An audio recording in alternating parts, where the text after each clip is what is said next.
السلام عليكم أصدقائي، أتمنى أن تكونوا بخير وبصحة جيدة. في هذا الفيديو أصدقائي سوف نقوم بصنع اصص للزهور أو الورود على شكل إيموجي، طريقة مختلفة وجديدة. إذا أصدقائي كل ما عليكم إلا اتباع الخطوات من الأول إلى آخر الفيديو لكي تستفيدون أكثر وتفهمون الطريقة. إذا أصدقائي في هذا الفيديو سوف نمزج الطبيعة بالتكنولوجيا في عمل هذه الإصص. تابعوا الطريقة.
I've been thinking, baby, we could get away and never look back, never look back, never look back, no, never look back, never look back, no.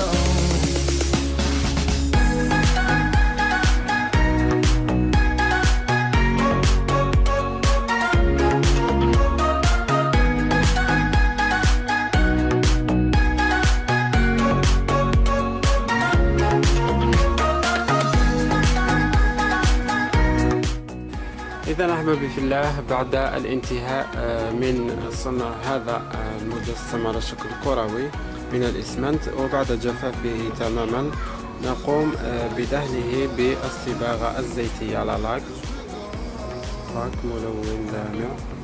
على هذا الشكل نقوم بدهنه جيدا. ثم ماذا نفعل؟ نقوم بإحضار قلم بهذا الشكل الخشن ونرسم الشكل الذي نريده، الشكل الذي تحبونه. يمكنكم رسم عادي هكذا ولا تقلقون لأنه يزول هكذا، لا تقلقون عند الرسم، ارسموا براحتكم. إذا أصدقائي، يمكنكم رسم الإيموجيني من الماسنجر، تجدون أشكال مختلفة وأنتم اختاروا الشكل الذي تريدونه.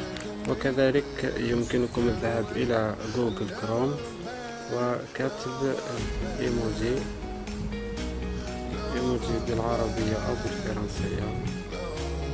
يمكنكم كتب الإيموجي ثم الذهاب إلى منطقة الصور، ثم تخرج لكم أشكال مختلفة وأنتم اختاروا الشكل الذي تحبونه ورسمه على المجسم. إذا أحبابي في الله، بعد الانتهاء من رسم الشكل الذي نفضله، نقوم الآن بصباغة الشكل بالألوان الزيتية كذلك مثل ما فعلنا بالمجسم.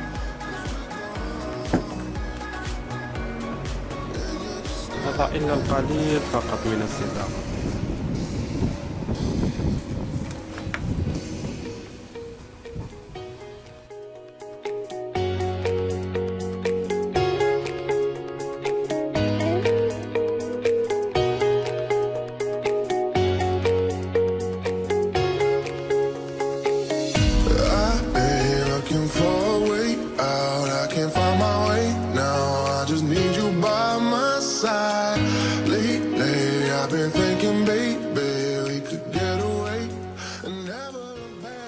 إذا أحبابي في الله، إذا واجهتكم مشكلة التصاق الصباغة بأيديكم لأن الصباغة الزيتية لا تذهب بالماء والصابون، كل ما عليكم هو شراء هذا البنزين المخفف الذي يستعمل لتخفيف الصباغة. بنزين عبوة ليس غالي جدا، هنا في الجزائر يباع 50 دينار جزائري يعني 5000. وإذا توفر لكم البنزين فيمكنكم استعمال البنزين، لكن بكمية صغيرة جدا على هذا الشكل، على هذا الشكل كمية قليلة. ثم نقوم بفركه على هذا الشكل فتذهب الصباغة، لأن الصباغة الزيتية لا تذهب بالماء والصابون. استعملوا البنزين أو هذا البنزين المخفف الذي يستعمل لتخفيف الصباغة كما تشاهدون، تذهب بسرعة. ولكن اغسلوا أيديكم بسرعة عندما تنزعون الصباغة، اغسلوها بالماء والصابون، لا تدعوها مدة طويلة عليها البنزين. إذا أصدقائي، وصلنا لنهاية هذا الفيديو الذي كان في طريقة صنع هذه القصص على شكل الإيموجي. أرجو أن تنال إعجابكم ومشاركتها مع أحبابكم وأصدقائكم لكي يستفيدوا هم أيضا. ولا تبخلوا علينا بزر لايك والاشتراك في القناة إذا كنتم غير مشتركين فيها، هكذا لكي يصلكم كل جديد وكل عمل نقوم به. إذا أحبب في الله سلام.